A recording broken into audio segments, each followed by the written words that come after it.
Bismillahirrahmanirrahim. Assalamualaikum warahmatullahi wabarakatuh. Waalaikumsalam Hamdan wa warahmatullahi syukran wabarakatuh. lillah amma ba'du. Puja puji syukur saya haturkan kehadirat ilahi Robi.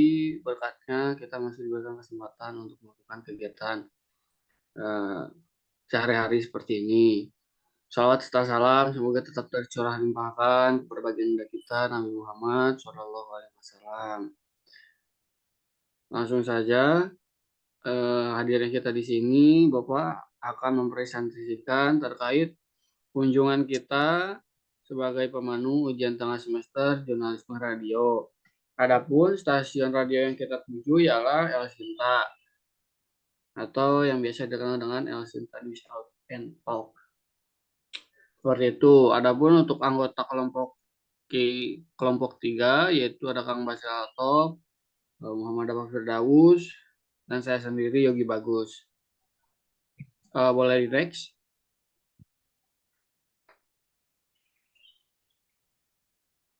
Nah, untuk pemaparan pada slide pertama dan slide kedua ini akan disampaikan oleh Kang Basil. Waktu dan tempat, silakan.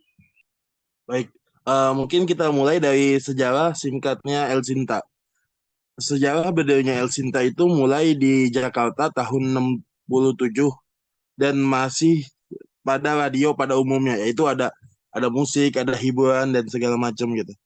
Seiring waktu tahun 2000 tiba-tiba mulailah tuh perubahan menjadi fokus pada berita saja gitu. Mulai dari situ secara alami banyak pendengar yang mengirim informasi ke El Sinta seperti informasi kemacetan, kebakaran dan informasi pemberitaan lainnya. Seiring waktu terus banyak dan menjadi tagline El Sinta News and Talk. Tepat pada 14 Februari 2000, semua stasiun radio El Sinta berubah format menjadi radio berita dan informasi 24 jam nonstop. Yang mana sebelumnya itu El Sinta kayak radio pada umumnya gitu, ada musiknya, ada lagu-lagu dan segala macam. Cuma pas 14 Februari 2000 itu jadi fokus ke pemberitaan saja 24 jam. Eh, Terus kata Pak Niko sendiri, jadi semua kaset dua kan kasetnya PTP ya dikandangin semua dan jadi musimnya berubah format tanpa lagu ujarnya. El Sinta Bandung sendiri berdiri sejak 1 Juli 2013. Sejak COVID-19 melanda, El Sinta mengalami penurunan hingga akhirnya hanya tersisa 10 karyawan. Dalam satu gedung El Sinta terdiri dari ruang produser, co-produser, ruang marketing, ruang siaran, ruang teknik, dan dapur. Slide selanjutnya bisa.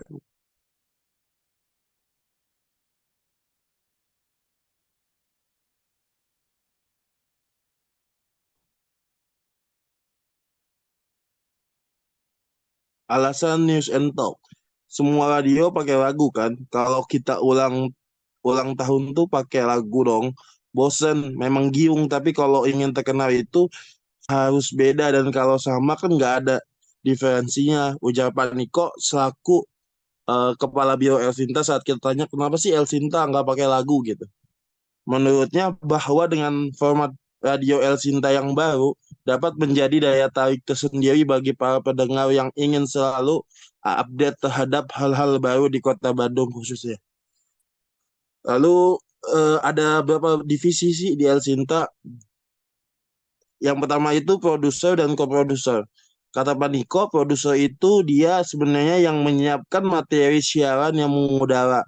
Topiknya apa, narsumnya apa, janjian siapa yang janjian, nanti diskusinya oleh Ancor gitu, kata dia. Lalu slide selanjutnya akan dilanjutkan oleh teman saya. Ya, baik Kang. Kang Basil, terima kasih atas pemaparannya. Boleh di next. Nah, tadi melanjutkan dari pembahasan Kang Basil mengenai divisi apa saja yang ada di Sinta. Selain ada produser dan co-produser, di Sinta juga ada divisi redaksi ya. Jadi menurut Pak Niko tuh bahwa redaksi itu memang sudah semestinya ada di sebuah media seperti itu, baik media televisi, koran, media cetak ataupun stasiun radio seperti itu. Sebagaimana peranannya dari sebuah redaksi, yaitu mengolah, mencari dan menyusun sebuah berita yang nantinya akan ditayangkan. Nah, di bawah divisi redaksi itu ada beberapa lagi bagiannya. Yang pertama itu ada koordinator lapangan. Peranan dari koordinator lapangan itu penting untuk di Asinta karena kebanyakan dari wartawan itu merupakan kontributor. Jadi ketika ada berita yang masuk itu akan diseleksi dulu oleh koordinator lapangan. Setelah diseleksi kemudian akan dibahas oleh news anchor di saat siaran seperti itu. Yang kedua tuh ada news anchor. Nah, news anchor itu biasanya sehari sebelum kerja ya, atau kan peranan news anchor tuh ketika siaran, jadi biasanya kerja mereka tuh diinfokan satu hari sebelum siaran akan membahas apa. Nanti news anchor akan bahas atau mencari materi lebih dalam seperti itu. Nah, ini ditegaskan juga oleh Pak Niko gitu bahwa anchor biasanya dia sehari sebelumnya udah dikasih tahu. Jadi tugas anchor tuh menyiapkan materi bahasan selama siaran. Jadi kalau saya Sinta ya, kalau suara itu nomor sekian menurutnya. Jadi buat teman-teman mungkin yang mau magang di Asinta tuh yang penting tuh mempunyai kemampuan untuk mencari dan mengolah berita gitu. Karena memang itu titik pusat titik apa ya? Titik yang menjadi perhatian Paniko gitu. Seperti itu untuk syarat tuh Paniko memberikannya di nomor persyaratan sekian seperti itu. Kemudian ada divisi wartawan juga. Kebanyakan wartawan Elsin itu bersifat kontributor, sehingga ketika ada satu peristiwa penting, Korlap akan dengan mudah melakukan seleksi berita dengan lead mana yang lebih menarik. Setelah dipilih yang menarik, maka berita tersebut akan dibahas oleh news anchor. Sebagaimana tadi jelasannya bahwa wartawan Elsin itu kan banyaknya kontributor, jadi ketika ada peristiwa, maka banyak wartawan yang berbondong-bondong mengirimkan lead ke El Sinta. Nanti jika dirasa cocok, maka wartawan itu akan dikontak oleh Korlap untuk mencari berita lengkapnya seperti itu. Boleh di next?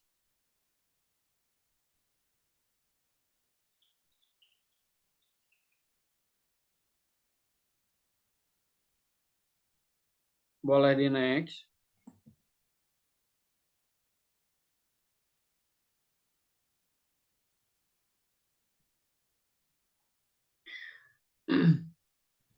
Nah, selain ada divisi redaksi, di Asinta juga ada beberapa divisi lanjutan. Ada divisi teknik. Teknik ini tuh lebih menyiapkan kepada pemancar antena dan segala macam hal yang mendukung proses produksi penyiaran berita seperti itu. Kalau misalkan El Sinta mau turun ke lapang, tuh, nah ini teknik ikut andil ya gitu, seperti menyiapkan pemancarnya, antena gitu, terus providernya agar jaringan tidak nge-lag seperti itu. Kemudian selain divisi teknik ada juga divisi marketing. Sebagaimana tim marketing pada umumnya, marketing di Asinta sendiri berperan untuk mencari iklan sehingga mempertahankan pendengar merupakan hal yang penting kayak gitu. Jadi divisi marketing saling terhubung dengan divisi redaksi untuk menampilkan tayangan-tayangan atau siaran-siaran yang menarik seperti itu.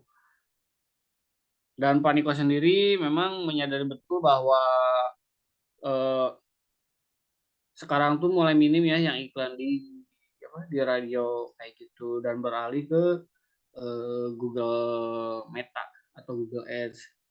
Kemudian ada divisi terakhir yaitu divisi keuangan, di mana jobsnya itu berperan untuk mencatat hal-hal yang berkaitan dengan administrasi keuangan, layaknya bagian keuangan pada umumnya. Paniko mengatakan peranannya seperti mengatur fee karyawan, biaya operasional, dan lain-lainnya seperti itu. Nah, selanjutnya ada proses produksi konten. Jadi sebelumnya sudah disampaikan bahwa wartawan di El Sinta tuh banyaknya kontributor, jadi ada beberapa versi untuk produksi konten di El Sinta sendiri. Versi pertama tuh yaitu alurnya seperti ini ya. Jadi alurnya itu ada produser menentukan tema bahasan, kemudian dilanjutkan kepada news anchor untuk mengolah bahasan. Kemudian jika dirasa kurang, maka korlap akan meminta, maksudnya kurang di sini tuh informasi yang disampaikan atau informasi yang dibutuhkan oleh news anchor tuh kurang gitu ya. Gitu. Misalkan saya news anchor, saya disuruh buat membawakan materi, cuman saya butuh informasi lebih gitu di lapangannya itu seperti apa. Nah, saya bisa menghubungi Korlap untuk meminta informasi lebih kepada wartawan yang ada di lapangan. Seperti itu. Nah, untuk pembahasan selanjutnya akan disampaikan oleh teman saya, Kang Dava Firdaus.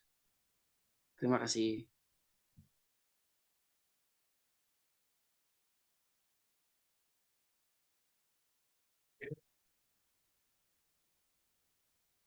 Oh, mohon maaf, termute. Kang Yogi, tadi sudah sampai citizen journalism kan? Oh ya, saya lanjut sedikit gitu ya. Kemudian ada alur koordinator lapangan merencanakan dan menentukan isu yang akan dicari kebenarannya oleh wartawan. Nah, setelah itu esok harinya para kontributor akan mencari informasi sesuai arahan semalam gitu. Jadi versi yang kedua ini tuh Korlap yang menginformasikan di hari sebelumnya bahwa hey para wartawan kontributor, carilah informasi A, informasi B. Kemudian di esok harinya para wartawan kontributor akan mencari gitu informasi-informasi tersebut kayak gitu. Nah, sehari itu tuh bisa lebih dari tiga informasi kayak gitu. Setelah menemukan, maka wartawan menulis lead untuk nantinya diseleksi oleh Korlap, kemudian dibahas oleh news anchor. Nah, itu versi kedua. Kalau dari versi pertama tuh turunnya dari co-producer, kalau versi kedua tuh turunnya dari Korlap. Nah, kalau yang versi ketiga tuh yaitu citizen journalism mengirimkan informasi berupa berita kemacetan, berita kebakaran, dan berita-berita yang memang perlu halayak tahu seperti itu. Kemudian,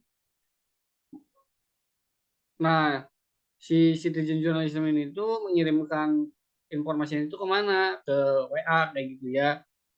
Setelah citizen journalism mengirimkan informasi ke WA, kemudian diolah oleh Korlap dan dilanjutkan atau di offering ke news anchor untuk nantinya disiarkan saat apa, saat siaran seperti itu. Nah, untuk cara pertahankan pendengarnya itu akan disampaikan oleh Kang Dava. Seperti itu. Oke, Assalamualaikum. Terima kasih Kang Basil dan Kang Yogi. Nah, aku mau bacain cara pertahankan pendengarnya gitu. Mempertahankan pendengarnya. Kita habis mendengarkan dari Paniko sendiri. Jadi yang harus kita pertahankan itu topiknya. Jadi topiknya itu harus yang masih hot dan masih maksudnya untuk 2 hari 2 malam tuh masih bisa kita bahas. Nah, cari topik yang seperti itu dulu gitu. Jangan kita lagi ngebahas misalkan kita ngebahas Vina Garut misalkan ya Vina Garut atau misalkan Vina Cirebon terus tiba-tiba malah ngebahas wali kota yang meresmikan taman. Ya itu jadinya gagal gitu. Kita bakal kalah gitu untuk mempertahankan pendengar dari si radio El Cinta itu cara-caranya seperti itu dari yang Paniko bilang dan ditambah kita tuh kan punya banyak kontributor gitu ya.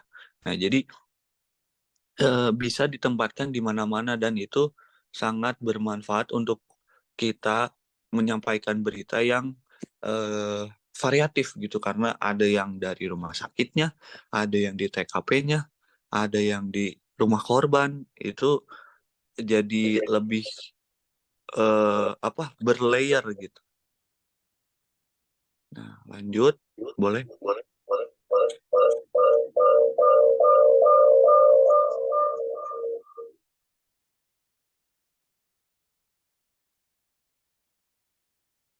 Fli boleh di mute, Fli.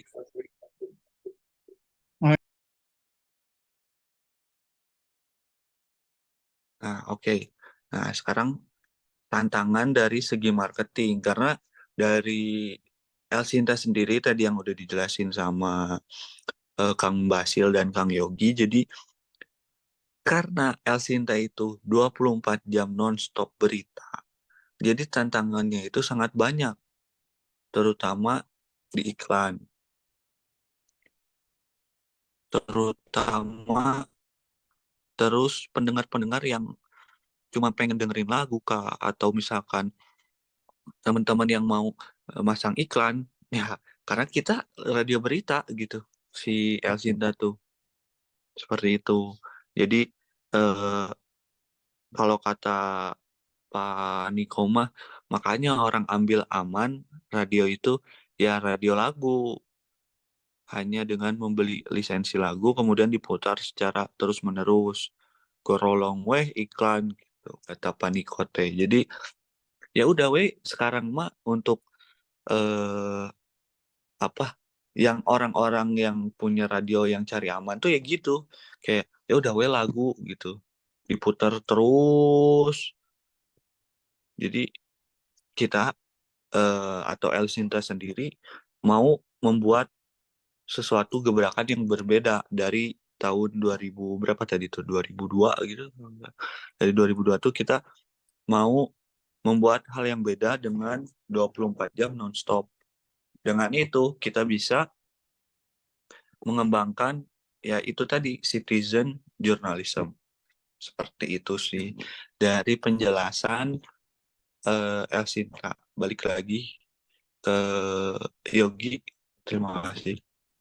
Ya baik, terima kasih Kang Dafa sama Kang Basil atas pemaparannya. Mungkin sedikit saya simpulkan, jadi di kunjungan kita kali itu kita lebih memfokuskan pada tahap produksinya seperti itu. Yang mana yang mana telah disampaikan oleh Pak Niko bahwa agar Elsinta menjadi menarik itu ya terus gitu menghadirkan 24 jam berita-berita menarik seperti itu. Makanya tidak heran dari segi segmen pun Elsinta banyak yang apa ya? Banyak yang itu aja maksudnya tuh jadi kayak misalkan Elsinta News and Talk pagi, News and Talk siang, News and Talk sore, News and Talk malam seperti itu. Mungkin itu saja Bapak. Terima kasih dan teman-teman. Terima kasih atas perhatian dan kesempatannya. Bila itu hidayah, waridul hidayah. Assalamualaikum warahmatullahi wabarakatuh. Waalaikumsalam warahmatullahi wabarakatuh. Terima kasih Pak